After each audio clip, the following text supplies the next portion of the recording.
Welcome to Bible Stories with Activities. Today's Gospel reading for the 22nd Sunday of Ordinary Time comes from the Gospel according to Mark. When the Pharisees with some scribes who had come from Jerusalem gathered around Jesus, they observed that some of his disciples ate their meals with unclean, that is, unwashed hands. For the Pharisees, and in fact all Jews, do not eat without carefully washing their hands, keeping the tradition of the elders. And on coming from the marketplace, they do not eat without purifying themselves.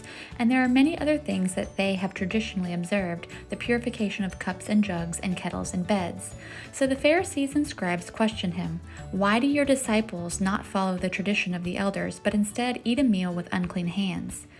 He responded, "Well did Isaiah prophesy about you hypocrites. As it is written, 'This people honors me with their lips, but their hearts are far from me. In vain do they worship me, teaching as doctrines human precepts.'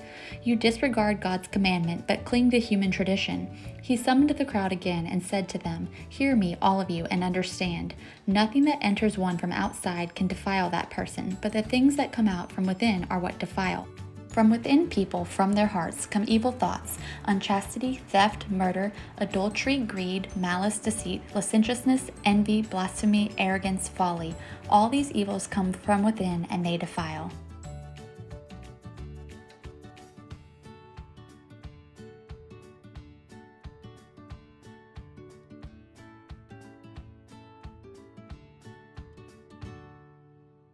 In today's gospel reading, we hear Jesus telling the crowd that people honor him with their lips, with what they say, but not with their hearts, that they don't truly believe or live or express what they say with their hearts, that they're kind of contradicting their words and their hearts and what they feel. And Jesus tells them that it's not what comes from outside that corrupts or defiles a person and their soul. It's what comes from within, what's on their heart and how they feel. So that's a good reminder for us because there's probably times in all of our lives that we've maybe said something but actually felt the opposite of what we've said. And Jesus reminds us that we need to fill our hearts with what is good, because when we fill our hearts with what is good, then we express what's good, and that can help us to become the saints that we're meant to become.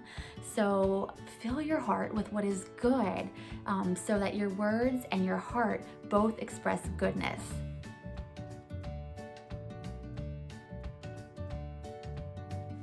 For today's activity, we will be making a What's in My Heart craft. The materials you will need are coloring utensils, scissors, and glue, and you will also need to download the templates attached to this video.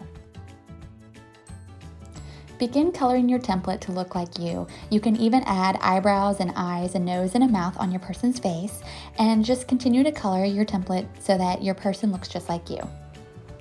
Color your heart and write God inside of it because you want to fill your heart with the love of God the Father, the Son, and the Holy Spirit. Now set this template aside and take the template of the hearts and begin writing things that you can fill your heart with. Things like love and kindness and humility and virtue and tenderness and just all sorts of good things that you can fill your heart with. Then color your hearts and then cut them out. Now take your little hearts that have your good things to fill your heart with and glue them coming out of your heart so that everything coming out of your heart is good and is going to build you and your soul up and all of those that you encounter. What comes from within your heart should be good and help lead others to God. Now you have your completed What's in My Heart craft to remind you to fill your heart with good things, to fill your heart with empathy, thoughtfulness, virtue, humility, selflessness, love, and above all with God. And when you fill your heart with all of these good things, then you express these good things in your words and in your actions and grow as a disciple of Christ and grow into the saint that you were meant to be. So thank you so much for joining me, and I hope you and your family have a truly blessed week.